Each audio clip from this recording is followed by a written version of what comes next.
Nazareno, sinasamba ka namin, pinipintuho ka namin, aral mo ang aming buhay at kaligtasan.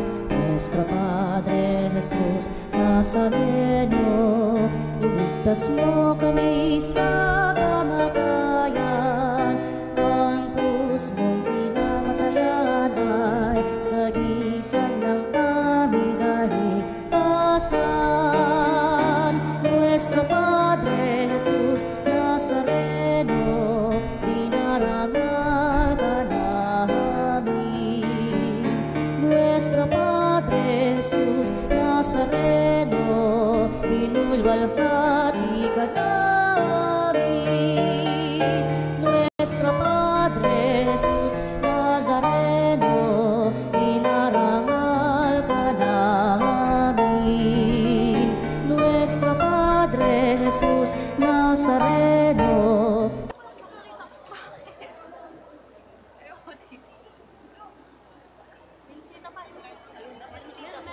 Tumayo po ang lahat at tayo makaisa sa Eucharistikong pagdiriwang na pamumunuan ng ating Kura Paroko, Reverendo Padre Douglas D. Badong.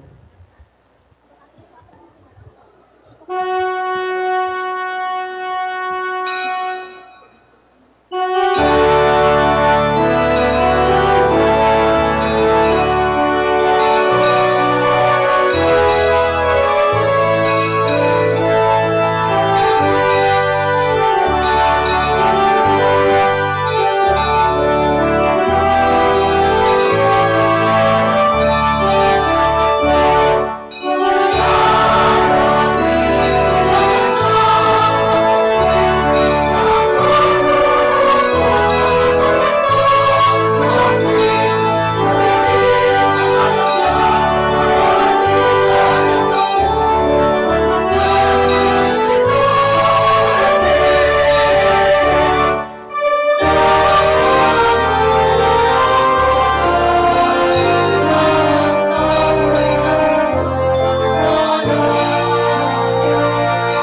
Sa ngalan ng Ama at ng Anak at ng Espiritu Santo, Amen. sumainyo ang Panginoon. At sumaiyo rin. Mga kapatid, tinipon tayo bilang mga kaanib na angkan ng Diyos, kaya dumulog tayo sa maawaing Panginoong nagpapatawad ng lubos.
Kaawaan tayo ng makapangyarihang Diyos, patawarin tayo sa ating mga kasalanan at patnubayan tayo sa buhay na walang hanggan. Amen. Gloria in excelsis Deo.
Manalangin tayo.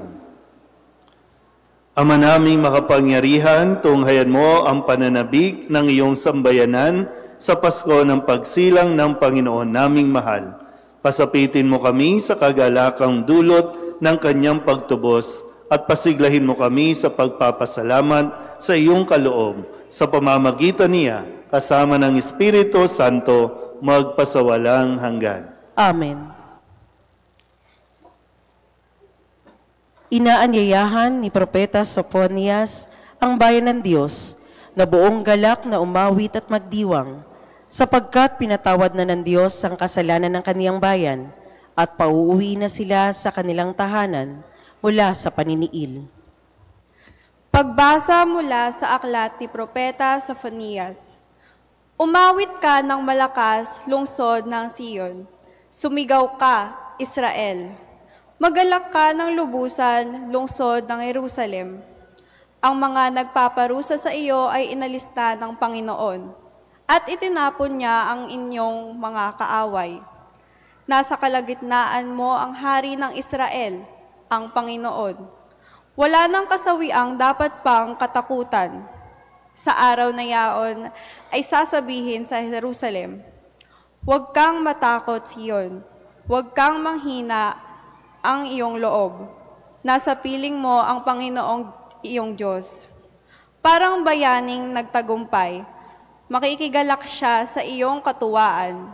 Babaguhin ka ng kanyang pag-ibig at siya'y masayang aawit sa laki ng kagalakan, gaya ng nagdiriwang sa pista. Ang salita ng Diyos. Salamat sa Diyos. Diyos na kapiling ng bayan ay masayang papurihan. Diyos na kapiling ng bayan ay masayang papurihan. Ang Diyos ay siyang nagliligtas sa akin. Tiwalang-tiwala ako at wala munti mang pangamba.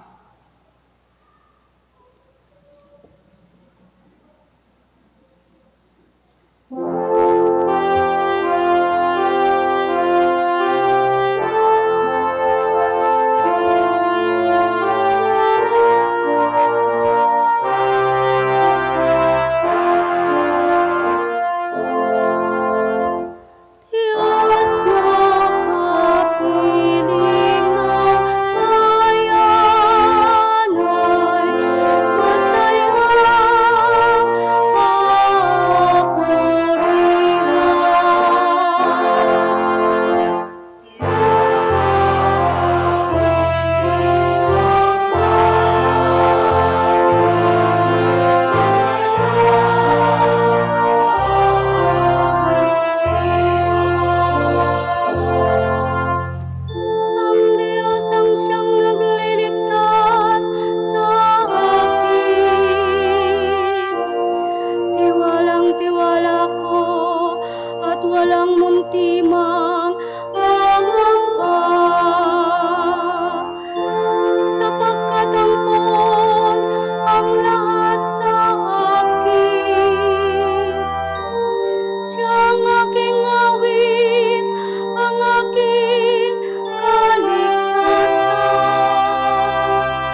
Espiritu ng may kapal na sa akin upang hatdan ang mga dukha ng aral.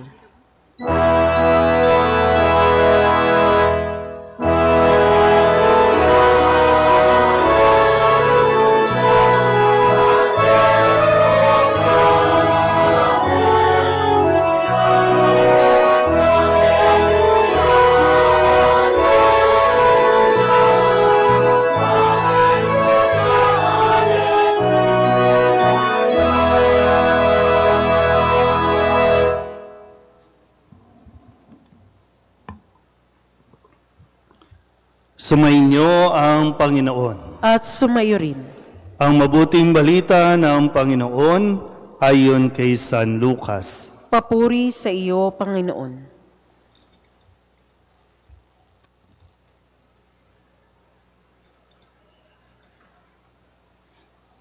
Noong panahong iyon, tinanong si Juan Bautista ng mga tao, "Kung gayon, ano po ang dapat naming gawin?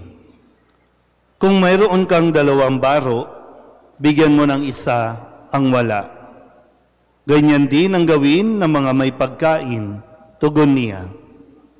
Dumating din ang mga publikano upang pabinyag at itinanong nila sa kanya, "Guro, ano po ang dapat naming gawin?" Sumagot siya, "Huwag kayong sumingil ng higit sa dapat singilin." Tinanong din siya ng mga kawal, "At kami, ano naman ang dapat naming gawin?" "Huwag kayong manghihingi kanino man sa pamamagitan ng pamimilit o ng pagpaparatang ng di totoo. Masiyahan kayo sa inyong sahod," sagot niya. Nagahari sa mga tao ang pananabik sa pagdating ng Mesiyas at ang akala ng marami si Juan ang kanilang hinihintay. Kaya't sinabi ni Juan sa kanila, "Binibinyagan ko kayo sa tubig, ngunit ang darating na kasunod ko ang magbibinyag sa inyo sa Espiritu Santo at sa apoy. Siya'y makapangyarihan kaysa akin, at ni hindi ako karapat-dapat magkalag ng tali ng kanyang panyapak. Hawak niya ang kanyang kalaykay upang alisin ang dayami. Titipunin niya ang trigo sa kanyang kamalig, ngunit ang ipay susunugin sa apoy na di mamamatay kailanman." Marami pang bagay ang ipinangaral ni Juan sa mga tao sa kanyang paghahayag ng mabuting balita. Ang mabuting balita ng Panginoon. Pinupuri ka namin, Panginoong Hesukristo. Gabi, pero ito na rin ang simula ng Simbang Gabi. Isang tradisyon, bahagi po ng ating pagka-Pilipino at naging bahagi na ng ating pananampalataya. Masaya ba kayo na nandito kayo? Sigurado? Sige po. Review lang tayo ng konti, no? Bago tayo tuluyang magpatuloy. Kasi siyempre yung mga bagong henerasyon ngayon, baka nakakalimutan na bakit nga ba tayo may simbang gabi?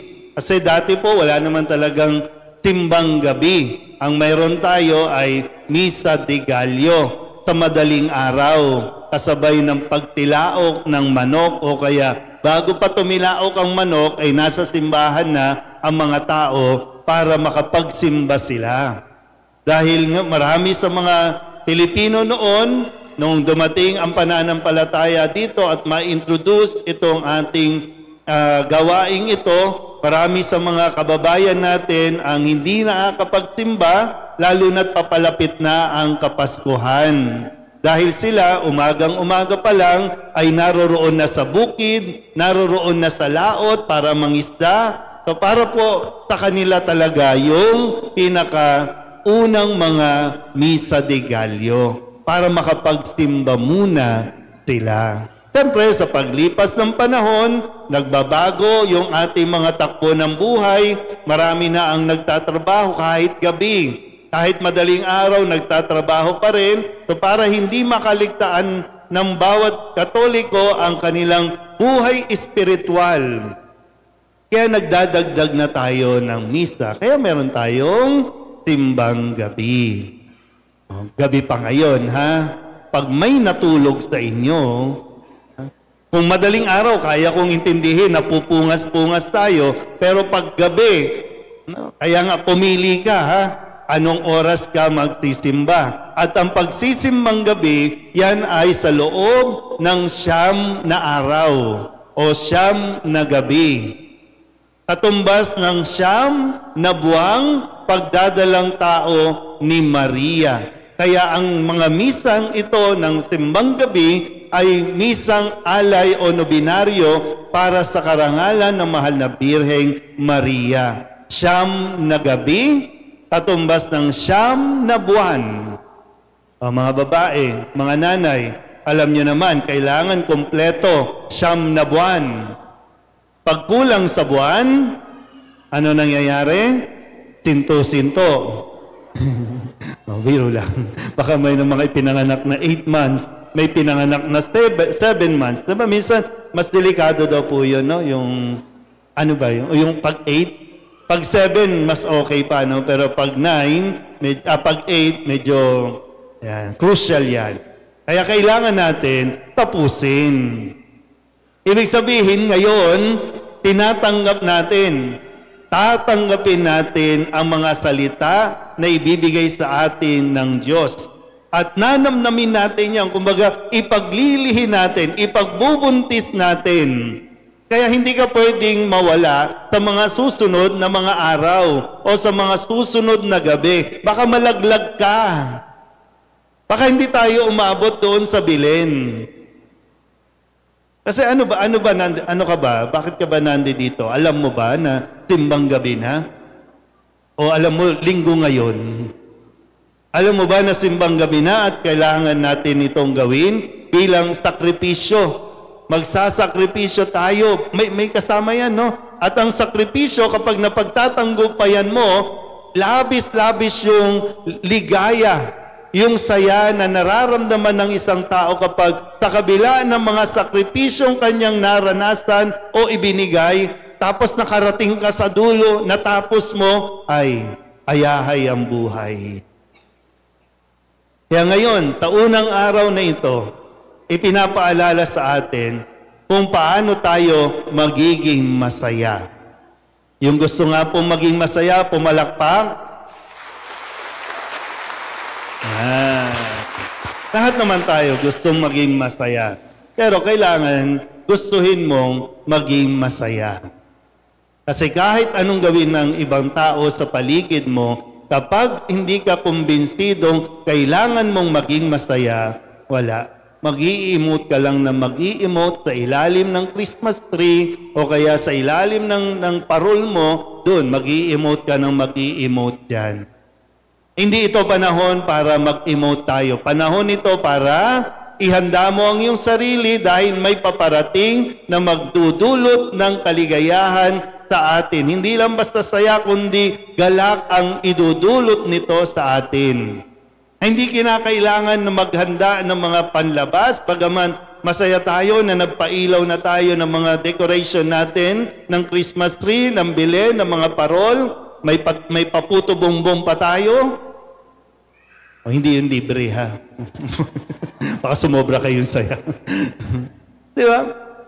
Pero yung saya di ba? Di mo ba nami-miss maging masaya? Sige nga, tingnan nyo ay mga katabi ninyo. Ang pangit mo na. Di ba? Di ba yung laging malungkot, pumapangit yan, di ba? Tingnan nyo nga yung katabi ninyo kung pangit o maganda. Kung maganda, ibig sabihin masayahin yan. Kung pangit yan, ay alam mo na, no? Huwag kang magbiro dyan, no? Uumbagang ka yan.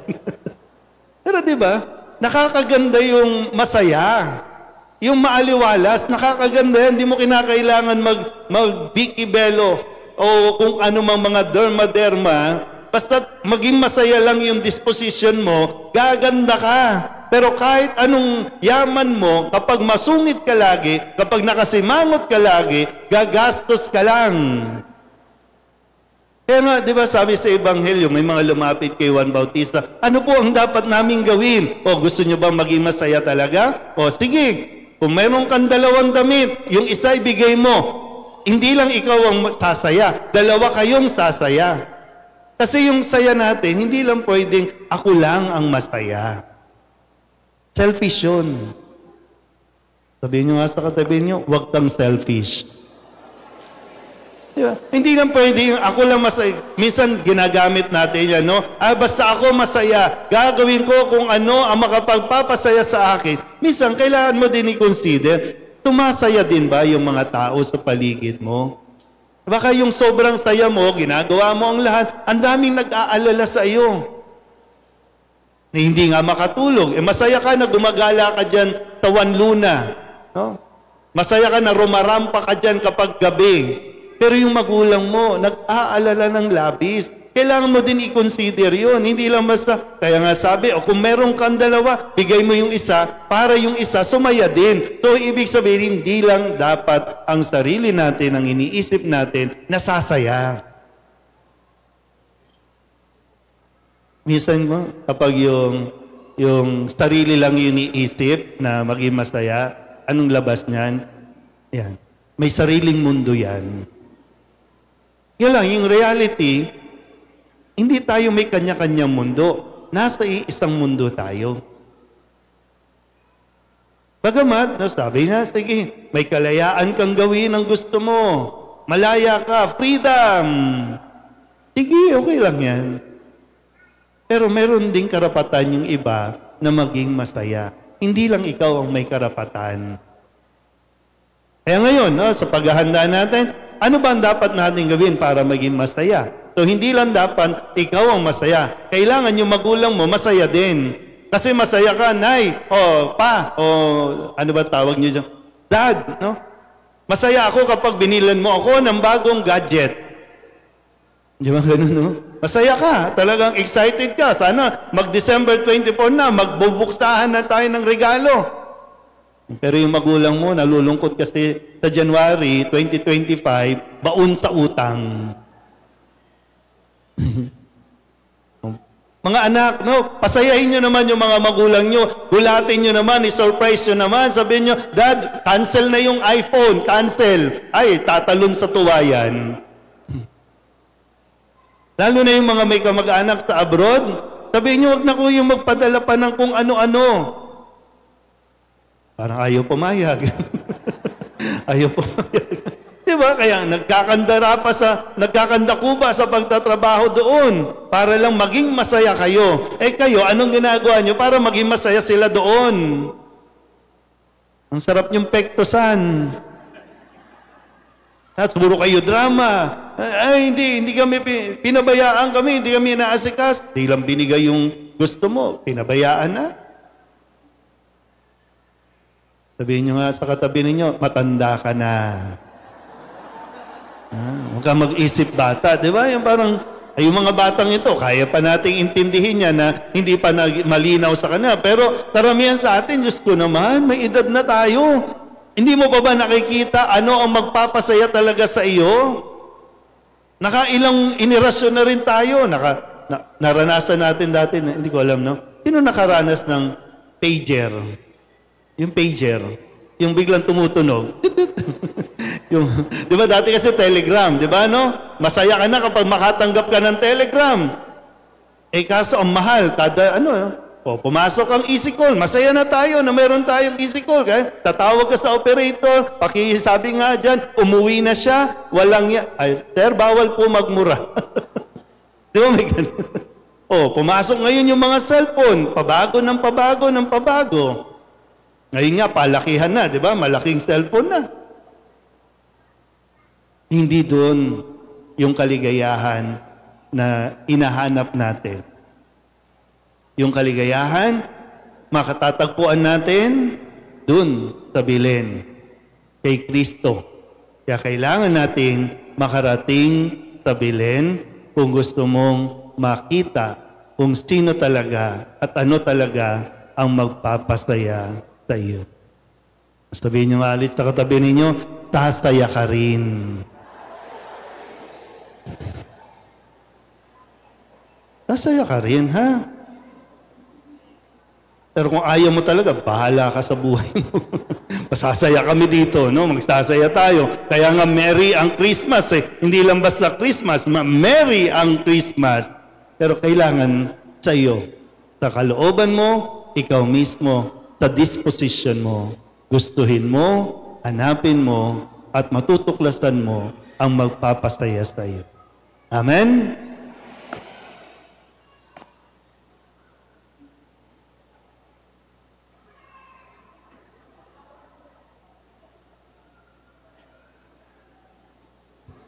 Sa gitna ng mga paghihirap sa buhay, kami nagsusumamo sa iyo, Ama, upang patuloy kaming kumapit at manatili sa wagas sa pag-ibig at kagalakang sa piling mo lamang matatagpuan. Buong puso kaming dumadalangin, Panginoon, tulutan mo ng kagalakan ang aming puso. Panginoon, tulutan mo ng kagalakan ang aming puso. Bigyan mo nawa ng karunungan at banal na pagkatakot sa Diyos ang lahat ng namumuno sa simbahan upang magampanan nila ang kanilang tungkulin ng may galak, kapayapaan, katarungan at pagmamahal. Manalangin tayo. Panginoon, tulutan mo ng kagalakan ang aming puso. Sa pamamagitan ng pagpapakumbaba at pagmamahal, naway isang tabi ng mga naglilingkod sa pamahalaan ang kanilang mga pansariling interes at mga munting hinaing upang maakay nila ang kawang na kanilang pinagsisilihan tungo sa pagkakaisa at kapayapaan. Manalangin tayo. Panginoon, tulutan mo ng kagalakan ng aming puso. Patuloy nawa kaming manabik sa iyo, O Diyos. Masumpungan ka nawa namin sa taimtim na pananalangin at pagkakawang gawa, lalong-lalo na sa mga may sakit. Manalangin tayo. Panginoon, tulutan mo ng kagalakan ang aming puso. Pagalingin mo nawa kaming mga nangangailangan ng paghilom sa gunita, damdamin, katawan at kaluluwa upang maging karapat-dapat kaming magpuri sa iyo ng may galak sa aming mga puso. Manalangin tayo. Panginoon, tulutan mo ng kagalakan ang aming puso. Salubungin mo nawa sa kagalakan ang aming mga kapatid na yumao at ihatid sila sa iyong walang hanggang kapayapaan. Manalangin tayo. Panginoon, tulutan mo ng kagalakan ang aming puso. Sa ilang sandali ng katahimikan, ating ipanalangin ang iba pang mga pangangailangan ng ating pamayanan, pati na rin ang ating pansariling kahilingan.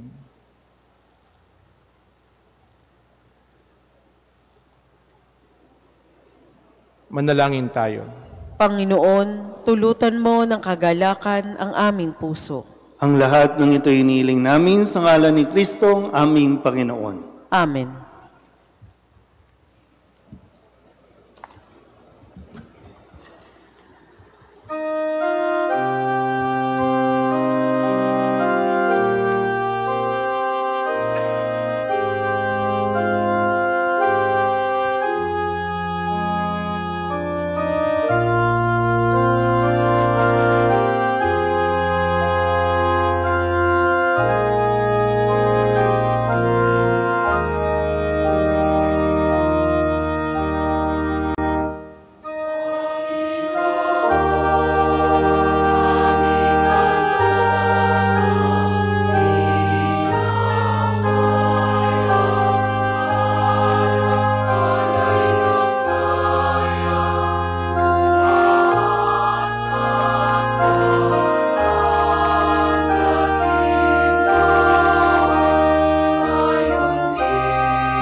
Manalangin kayo mga kapatid upang paghahain natin ang kalugdan ng Diyos Amang makapangyarihan.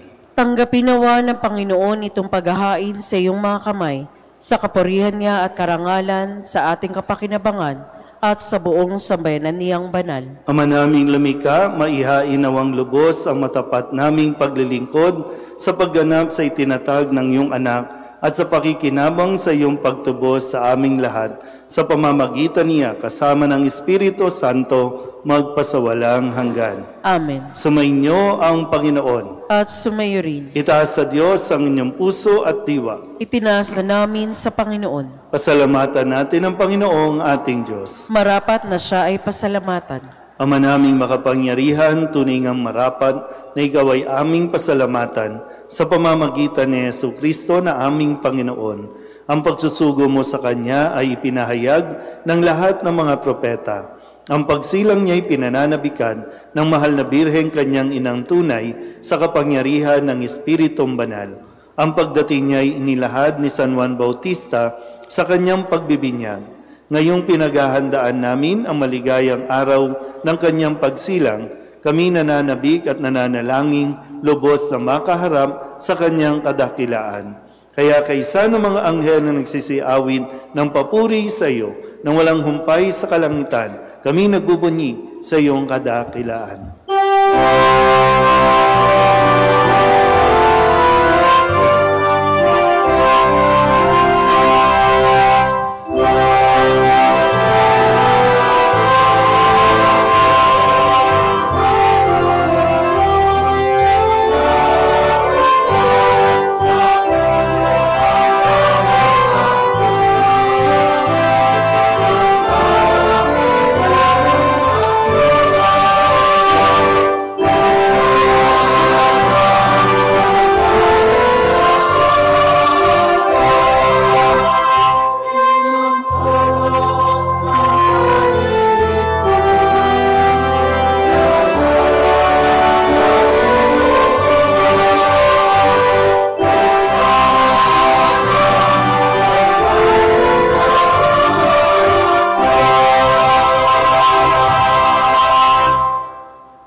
Ama naming banal, ikaw ang bukal ng tanang kabanalan. Kaya't sa pamamagitan ng iyong Espiritu, gawin mong banal ang kaloob na ito upang para sa aming maging katawan at dugo ng aming Panginoong Jesucristo. Bago niya pinagtiis ang kusang loob na maging handog, hinawakan niya ang tinapay, pinasalamatan kaniya, pinaghati-hati niya iyon, iniabot sa kanyang mga alagad at sinabi, "Tanggapin ninyong lahat ito at kanin, ito ang aking katawan na ihahandog para sa inyo."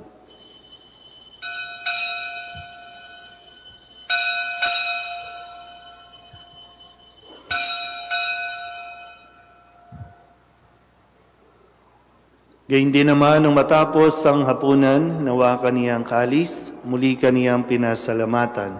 Iniabot niya ang kalis sa kanyang mga alagad at sinabi, "Tanggapin ninyong lahat ito at inumin. Ito ang kalis ng aking dugo, ng bago at walang hanggang tipan. Ang aking dugo na ibubuhos para sa inyo at para sa lahat, sa ikapagpapatawad ng mga kasalanan. Gawin ninyo ito sa pag-alaala sa akin."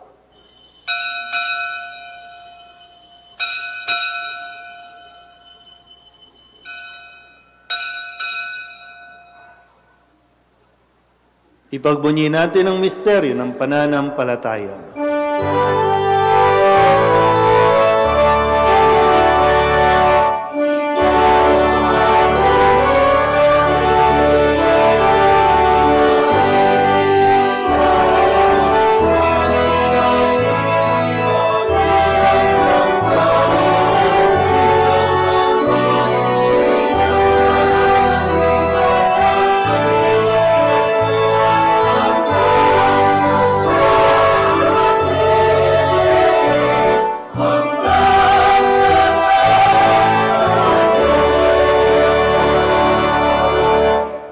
Ama, ginagawa namin ngayon ang pag-alaala sa pagkamatay at muling pagkabuhay ng iyong anak. Kaya tiniaalay namin sa iyo ang tinapay na nagbibigay buhay at ang kalis na nagkakaloob ng kaligtasan. Kami nagpapasalamat dahil kami iyong minarapat na tumayo sa harap mo para maglingkod sa iyo. Isinasamo namin kami magsasalo-salo sa katawan at dugo ni Kristo ay mabuklod sa pagkakaisa sa pamamagitan ng Espiritu Santo. Ama, lingapin mo ang iyong simbahang laganap sa buong daigdig. Puspusin mo kami sa pag-ibig kaysa ni Francisco na aming Papa at ni Jose na aming Obispo at ng Tanang Kaparian.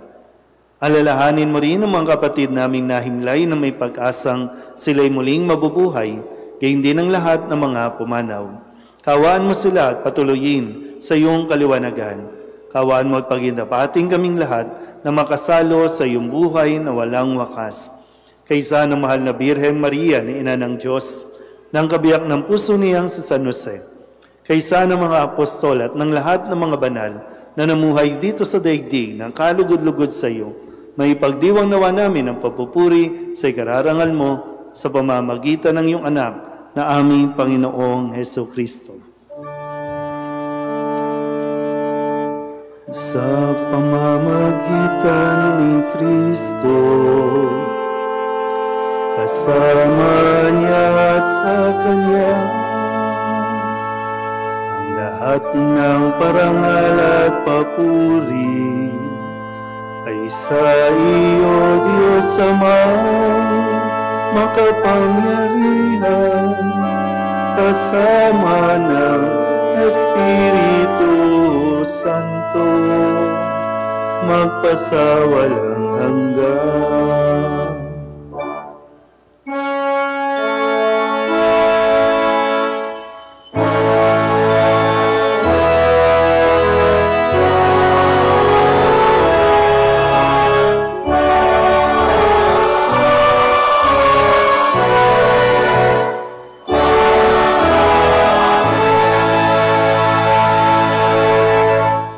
Sa tagubilin ng mga nakagagaling na utos at turo ni Jesus sa Panginoon natin at Diyos, ipahayag natin ang lakas loob.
Hinihiling namin kami iadya sa lahat ng masama, pagkalooban ng kapayapaan araw-araw, iligtas sa kasalanan at ilayo sa lahat ng kapahamakan, samantalang aming pinananabikan ang dakilang araw ng pagpapahayag ng tagapagligtas namin sa Heso Kristo.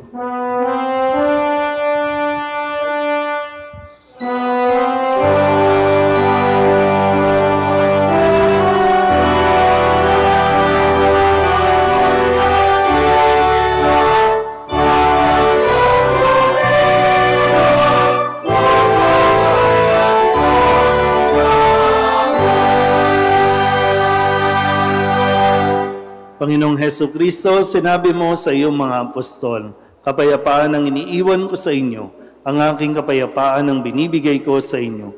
Tunghayan mo ang aming pananampalataya at huwag ang aming mga pagkakasala.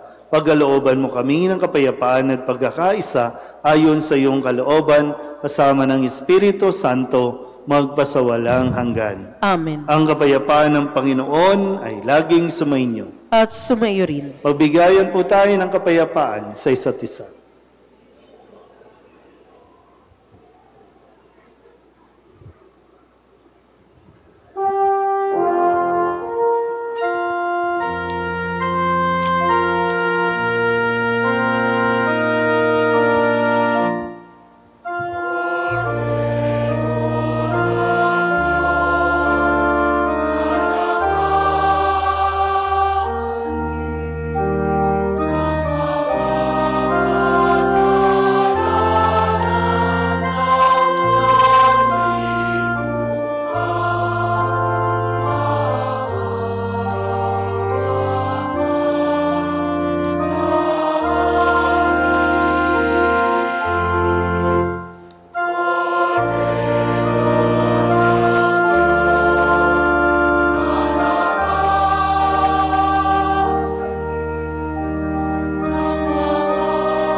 Ito ang kordero ng Diyos.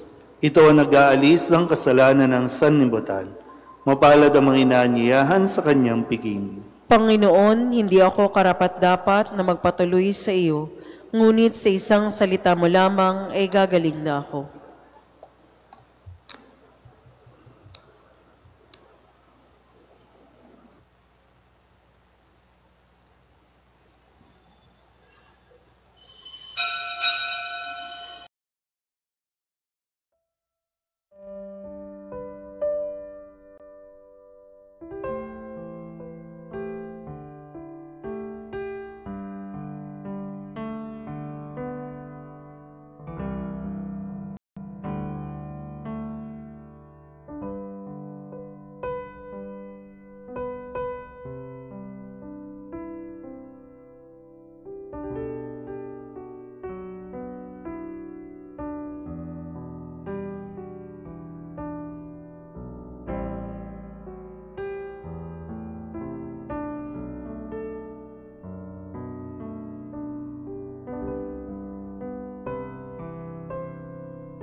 Manalangin tayo.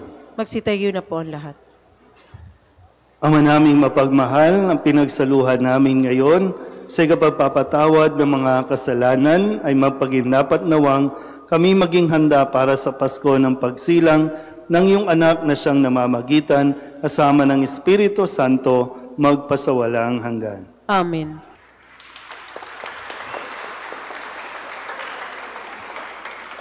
Sumainyo ang Panginoon At sumayo rin.